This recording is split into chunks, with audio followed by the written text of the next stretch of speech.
Bom dia, pessoal, tudo bom com vocês? Comigo tudo ótimo. Viemos aqui para contar mais uma história aqui no canal. Bom, se você gosta das nossas histórias, já sabem, amor no coraçãozinho e um minuto de silêncio para vocês deixarem o joinha se você gosta desse tipo de histórias aqui no canal. Bom, se você também quer mandar a sua história pra gente, dani@hotmail.co.uk. Sua história será lida aqui no canal também. E o joinha é importante porque, gente, para mais pessoas conhecerem nosso canal e também quererem mandar as histórias pra gente, né? Afinal, esse canal aqui é um canal de histórias. Bom, vamos lá, a história de hoje. A história dela... Ai, gente, é um... Como é que se fala? É um assunto, assim, delicado até, né? Porque... É difícil saber o que se passa na cabeça da outra pessoa, mas vamos aqui, ela quer a nossa ajuda. Oi, Dani, gosto muito do seu canal e da sua forma compreensiva ao falar sobre assuntos tabus. Por favor, faça um vídeo contando a minha história. Então eu vou fazer um vídeo porque eu sinceramente eu nem sei o que eu posso falar para ela. Mas eu sei que você que está assistindo vai deixar um comentário para nossa amiga, porque muitas vezes eu não consigo pensar sobre o assunto, mas vocês conseguem? Então vamos lá. Ela disse o seguinte: tive um namoro na qual a atividade sexual era abundante e eu estava muito satisfeita. Então logo me casei com ele. Prestem atenção, maravilhoso a vida sexual deles e resolveram se casar. No primeiro dia de casada, não é o ano não, primeiro dia, o dia que eles casaram, o inferno já começou na minha vida. Não fizemos nenhuma viagem e passamos a lua de mel em casa, o que já havia me deixado triste. Mas o pior não foi nem o fato da lua de mel ter sido em casa. O pior foi o fato de não haver romantismo nenhum naquele dia. Ele não queria me beijar, não queria me abraçar e muito menos fazer sexo comigo. Gente, isso no primeiro dia de casado.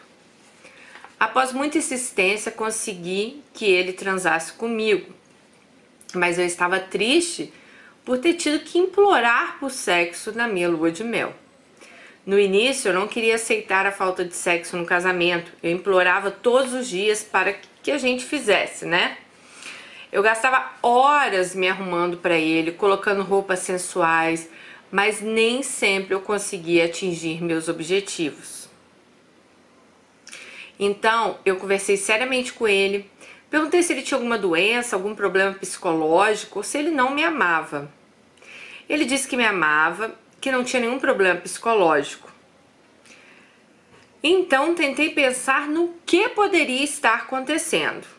E não conseguia encontrar resposta nenhuma, pois ele passava o dia todo comigo, ele não falava com outras mulheres na internet, nunca vi ele acessando nenhum site pornô. Começamos a brigar muito, ele me xingava de vários nomes, me humilhava e jogava na minha cara que eu era feia e pobre. O que me levou até uma depressão. Apesar de toda a violência psicológica que ele me causava, eu sempre dava uma segunda chance para ele. Pois eu sabia que o divórcio era mal visto e eu tinha uma autoestima muito baixa, o que me fazia pensar que nunca mais um homem iria se interessar por mim. Após 2 anos de casamento, eu recebi uma mensagem que me surpreendeu. A ex-namorada dele veio me perguntar como ele estava e disse que tinha terminado com ele por achar que ele era gay. Eu disse a ela que ele me rejeitava. Aliás, ele rejeitava todo tipo de contato físico comigo e ela me contou que com ela acontecia a mesma coisa. Chorei muito e contei tudo a ele, mas ele negou até a morte e transamos naquele dia.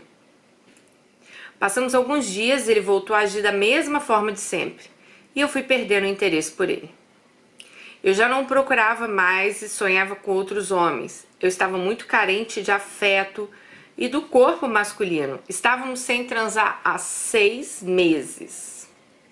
Eu estava no último ano de faculdade de administração, eu estava escrevendo meu TCC, que era orientado por um professor que não se enquadrava no que eu considerava um homem atraente.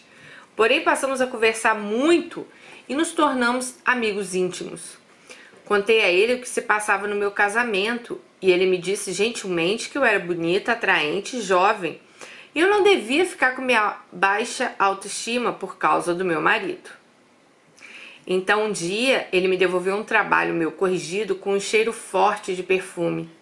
Esse perfume me deixou envenenada e eu comecei a pensar nesse professor e no cheiro dele. Após muito pensar, tomei coragem e disse a ele que havia adorado o perfume no trabalho. Então, eu e ele passamos a flertar até que um dia ele me chamou para sair e acabamos na cama.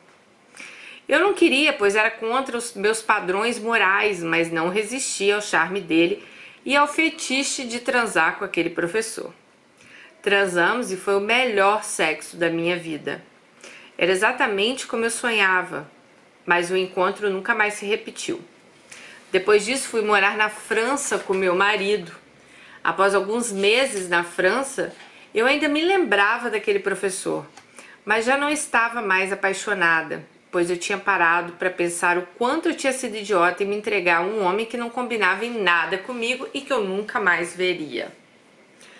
Eu só consegui parar de pensar nele quando comecei a conversar com um francês, muito inteligente e bonito.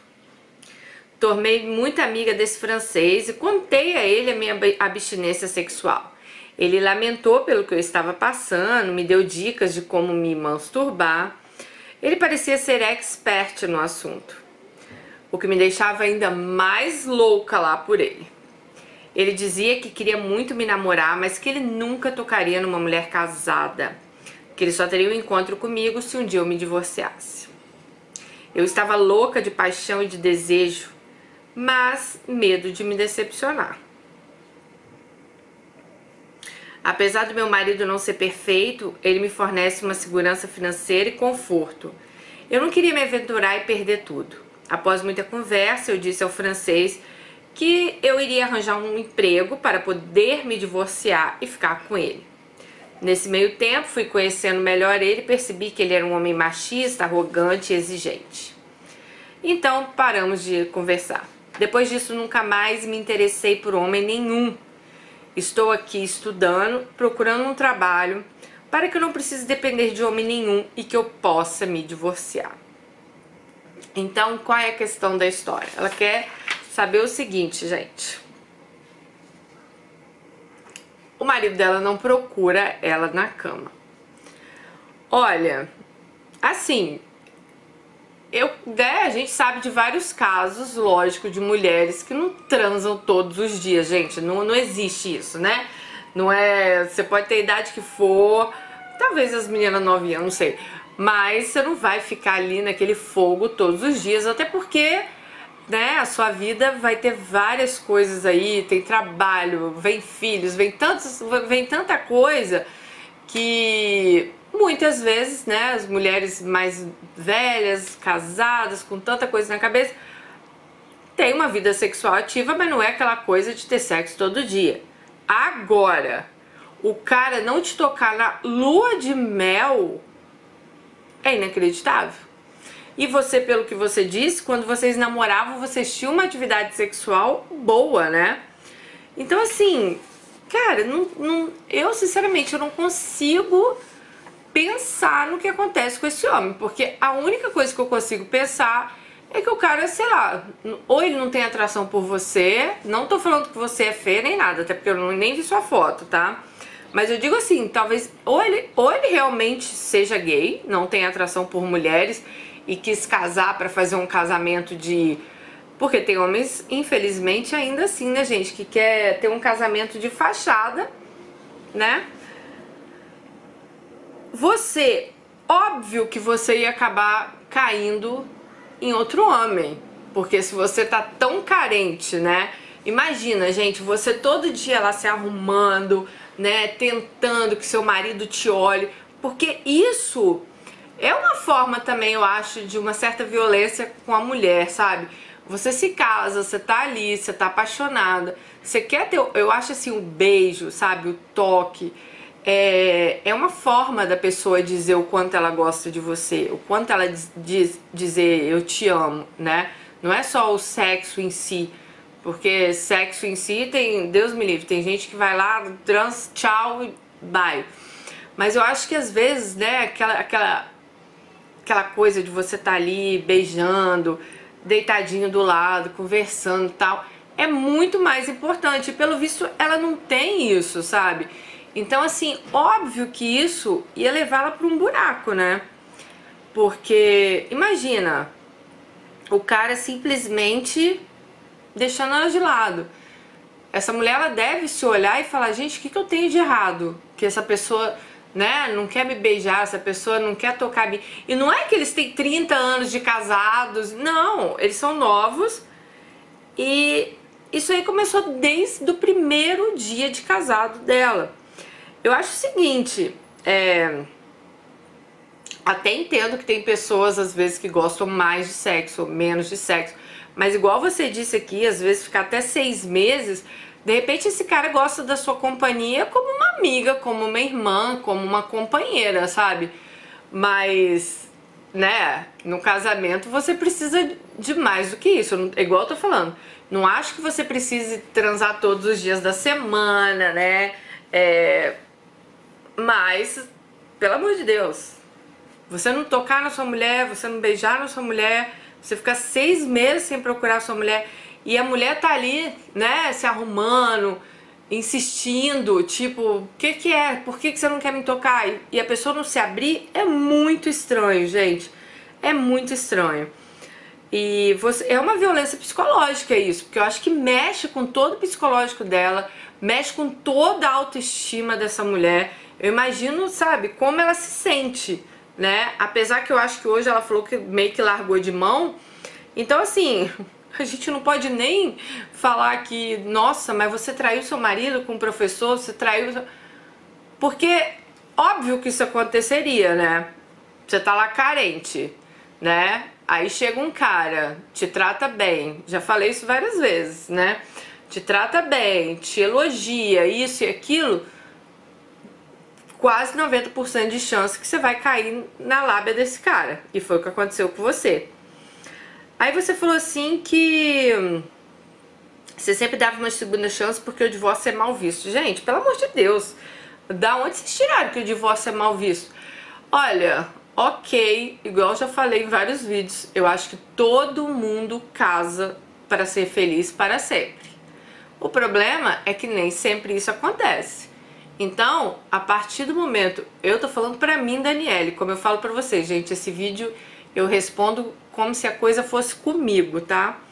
Então, pra mim, Daniele, se eu tivesse na sua situação, não tivesse feliz, pelo amor de Deus, eu já tinha dado tchau pra esse cara, né?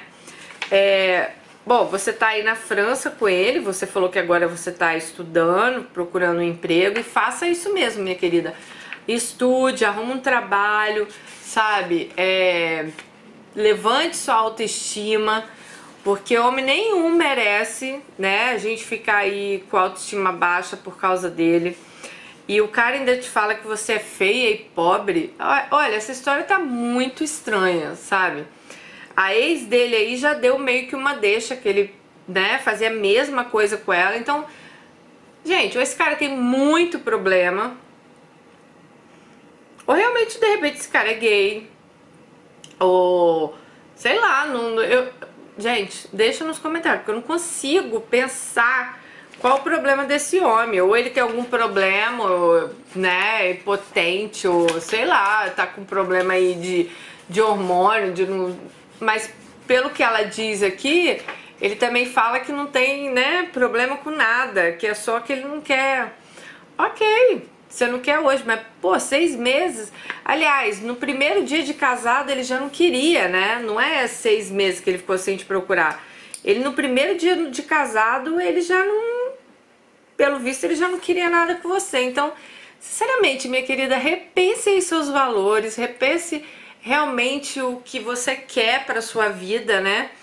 Porque, além dele fazer isso com você, ele faz uma violência psicológica com você, que ele te chama de feia, te chama de pobre, e muitas outras coisas mais que você não deve ter contado pra gente. Então, assim, sinceramente, eu reveria aí meus conceitos sobre o divórcio, que você falou que as pessoas ficam mal vistas quando divorciam, que eu, sinceramente, eu não vejo dessa forma. Eu acho que as pessoas divorciam quando elas não estão mais felizes no casamento. E não tem Cristo que vá me obrigar a ficar do lado de uma pessoa sem eu ser feliz. Pelo menos é assim que eu penso, né? Porque a vida é muito curta, eu vim no mundo para ser feliz, já basta, né, as coisas que eu já passei na minha vida. Então, assim, hoje, com a maturidade que eu tenho, com as coisas que eu aprendi na vida, eu aprendi que ser feliz é o mais importante na nossa vida. Quando a gente tá feliz, tudo flui, gente. Nosso trabalho, nossa faculdade, nossos estudos, nossa vida, né? As coisas, elas fluem pra gente. Quando a gente tá infeliz, tudo parece que dá errado. Vai tudo por água abaixo. Então, assim, pra mim é importante eu estar bem do lado de uma pessoa. Pra mim é importante que essa pessoa me passe segurança. Pra mim é importante que eu me sinta desejada, né? Porque é muito ruim você ter que se humilhar por amor pro seu próprio... Aliás, se humilhar pra sexo, né? Eu não vou nem falar por amor, porque eu não sei se ele te dá amor. Mas assim, se humilhar pro seu próprio marido na sua primeira noite de lua de mel, digamos assim, pra que o seu marido transe com você. Então, assim, amiga, tem algo muito errado nessa história. Você converse com ele, você se abra com ele. Se ele não quiser se abrir com você, sinceramente, é igual eu tô te falando. Vai estudar, vai trabalhar, arruma realmente um meio de... Não, eu acho que essa história aí... Por que acontece, gente? Quando você tá num processo desse, que você tá vivendo dentro da sua casa de rejeição, esse é um perigo que já vimos em algumas histórias aqui. O que acontece? O primeiro cara que às vezes você conhece, que começa a te elogiar, que te chama de bonitinha, que te dá um pouquinho de carinho, você meio que já cai na lábia dele. Então você acaba trocando 6 por meia dúzia, né? Você sai de um problema e entra em outro.